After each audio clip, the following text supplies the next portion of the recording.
Ciao, welcome back to Geriatric Alpha Runt Productions. My name is Garp here on YouTube, here with Coach Arash for our part 4 of our discussion today, and we are going to talk about our 1969 Cadillac Coupe Deville. I'm sorry to disappoint you, but before I give you the disappointment, okay, I had a 1969 Cadillac Coupe Deville I bought in 2020 during the pandemic. Right. And I cruised around that thing. I bought it off of a guy who had I have to say, like at least 6 foot tall Raiders decal on the side of his house, on the front of his house rather, and then in Alhambra in East LA. I mean, it was just about as Chicano as it gets, right? And I'll never forget it because I bought it with a broken foot, so I was crutching around and then test driving this thing with my left foot broken, and it had to be one of the coolest things I've ever done, was buy that car. Well, that's what got me started, is that when you got here, you put your car up for sale. And I tried to buy it, but at the moment you weren't able to get it out of your garage. So What happened then? So what happened was, which by the way, the person who I eventually traded it for, sorry for the spoiler, but I couldn't get it started because I left it in the garage and the fluids went all bad. But then, so I shipped it over to John Wellborn's house so that his tech could get it started again.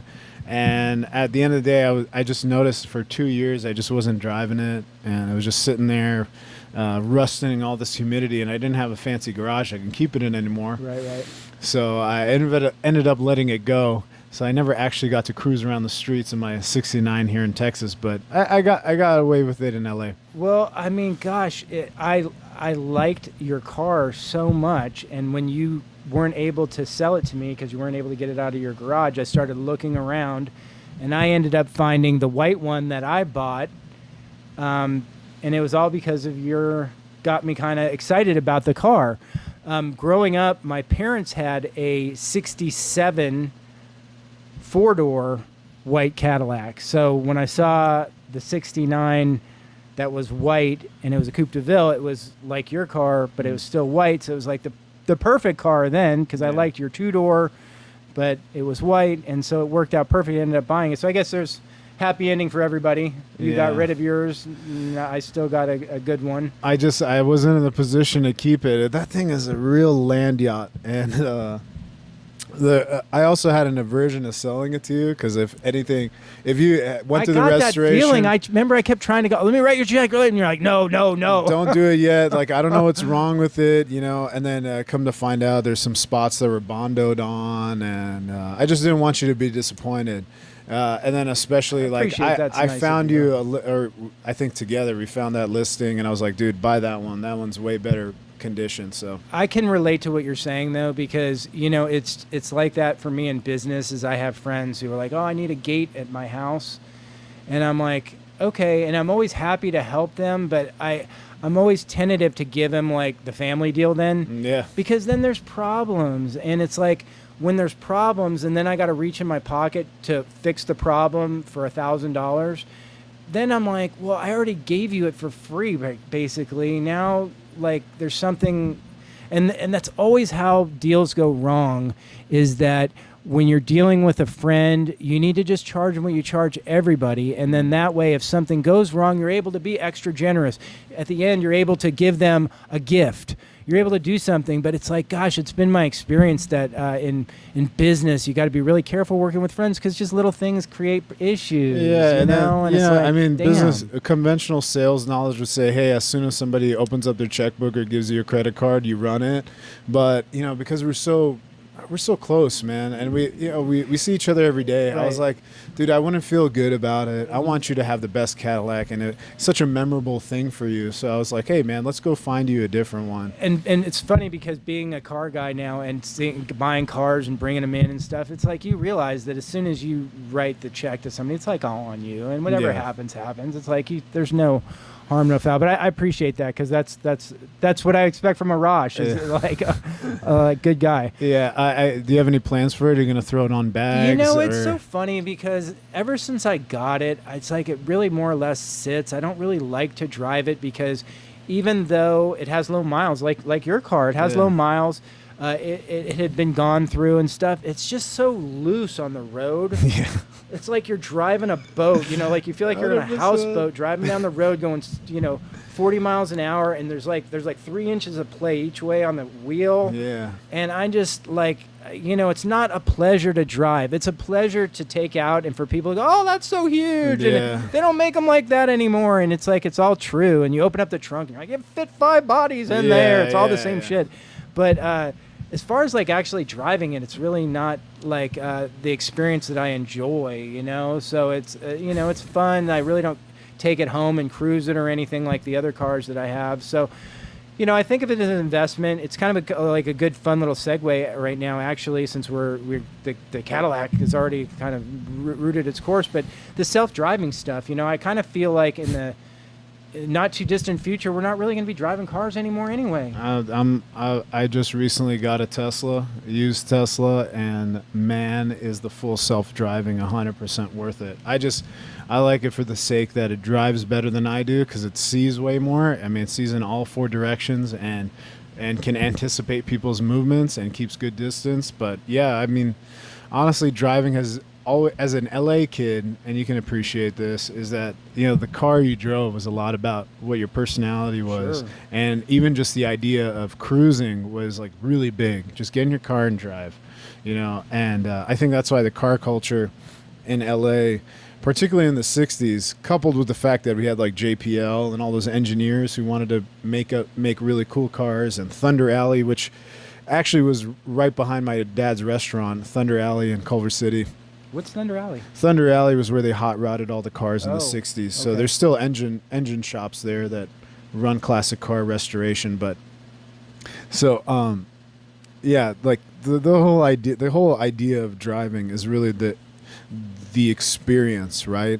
But you have some people that are having different experiences on the road. They got to rush to take their kids somewhere. They got to rush to make a job or an appointment, or if they're in a bad mood that day. I mean, you going 50 in your Cadillac, even in the left lane for a moment, is going to set somebody off, and it's just going to drag you down. So have you ever considered doing an electric conversion in your Cadillac? Because that's holy moly, no, I have not. It's got so much. So that was actually an idea that my uncle gave me. My uncle is a classic Euro restoration specialist. So he works on Porsches, BMWs, Mercedes, and Lambos, and all kinds of stuff. Really, all kinds of stuff. So he told me, man, you have a lot of space. You could take a wrecked Tesla, like a total Tesla, and put all the battery packs in the trunk and easily hook up an electric motor, because this thing has nothing but space. Wow, interesting. So you could electrify your Cadillac and then get all the modern suspension that you want on it, cool throw it on idea. bags and drive it, and it would be way more enjoyable to drive. And also, it won't it won't smell like gasoline every time you turn it on. I mean, that was kind of part of the experience. You didn't really smell the gasoline as a kid because you would smell your parents ripping cigarettes. Oh. Isn't that funny? Why, okay, I said this in another interview I had with someone too. It's our parents was common sense not around in the 70s? Because I get there wasn't regulation, but we used to lay up in the back of the top. We used to fight who gets to lay by the windshield, the window in the back. What are we thinking? I remember my mom got a Land Rover Discovery, okay, and it had those back seats, and I always wanted to go safari mode and sit in one of those stupid little seats. Nowadays, you won't catch me anywhere without a seatbelt on. I will try to get in the safest spot in the car. Yeah. I bet you that seat in the back must have been hard on the back. Oh man, it was right? like one of those folding lawn chairs Right, at the soccer game that didn't even have know legs. exactly the Land Rover Defender you're talking about, and you could see the sideways seats in the back. Yeah, exactly. Yeah, too cool. So I think yeah, these your son may never drive. Yeah, it will go the way of horseback riding, where you go to a ranch and you get to drive your car around. Right, or humans can only drive between certain hours on certain lanes because people don't trust your human skill to not cause accidents. Yeah, I think that's definitely the future. If you told me, hey, if there's a future where I never have to drive and that I could just push a button and a car shows up at my door and it takes me where I need to go, great. Can't wait. Or better yet, a drone lands in my yard and I step into it, Yeah. and it's going to fly off to the airport where I'm going to get on my plane. Like, I'm never even going to be in a car anymore. Yeah, that's not even the most of my concern is like, oh, I'm sorry, I'm not going to get to drive anymore. Sorry, I get to go where I want to go without worrying about falling asleep, other people's driving, and whether they made good decisions before they got in the car. Yeah, right. I think that's the big one too. Have you noticed that there's really some incredible resto mods out there that they're making for like Jeeps and things like that, where they're putting like these incredible Hemi engines in them and like modernizing them, with all electric power windows and like, and they look on the outside like it's just like an old Bronco or something, right? That's the next thing. I mean, this place is packed to the brim with cool memorabilia. I think the next thing is you to get a lot and just buy up all these rusty old cars and then start electrifying them, because that's the next thing is people don't want to be driving around. I mean, like we said, maybe it won't be driving, but people don't want to drive around in an old car that acts old. They want to drive around in a really cool, unique car that doesn't look like a Tesla, that is just as efficient and doesn't give them as many problems. I think it's a great idea. It's just like so many ideas, though. It's just so outside of my understanding and like I'm not a car guy. Yeah. You know what I mean? I think it's a great idea. I just, like, not being a car guy, like, how do you even begin? Like, I don't even, like, I call AAA to change a flat tire, for Christ's sakes. I'm not the guy for that.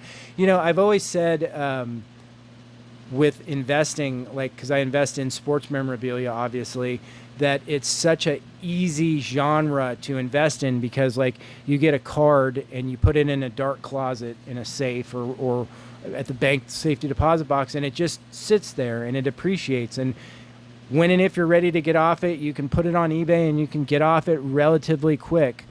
Whereas a car, even if it's new, it takes maintenance. You've got to have upkeep. If you don't drive it, there's going to be issues. So it's a lot more a labor-intensive investment than a sports memorabilia. Yeah, I think that's part of the reason why that I got out of the Cadillac, was also like, man, I don't even have the means or understanding to be able to make this thing work on my own. Right. And I have so many other things that I want to spend money on or save up to spend money on. So in the future, if I had some expendable funds to throw into a land yacht, which is what classic cars are, they're land yachts that need maintenance. And if you there are garages that, as you know, that hold people's cars, and then when they want them, they tune them up, they get the fluids ready, and then they just ship it to your house and you get to drive them. So that's already an option for folks that have the means. I did not even know that. Really, that's interesting, because this is an exotic car community. Everybody in here has got like nice cars and stuff. Yeah. And that's kind of why I wanted to be here, because the guy who owns a Lambo also owns a Rolex, also wants a Babe Ruth card. He like wants these things.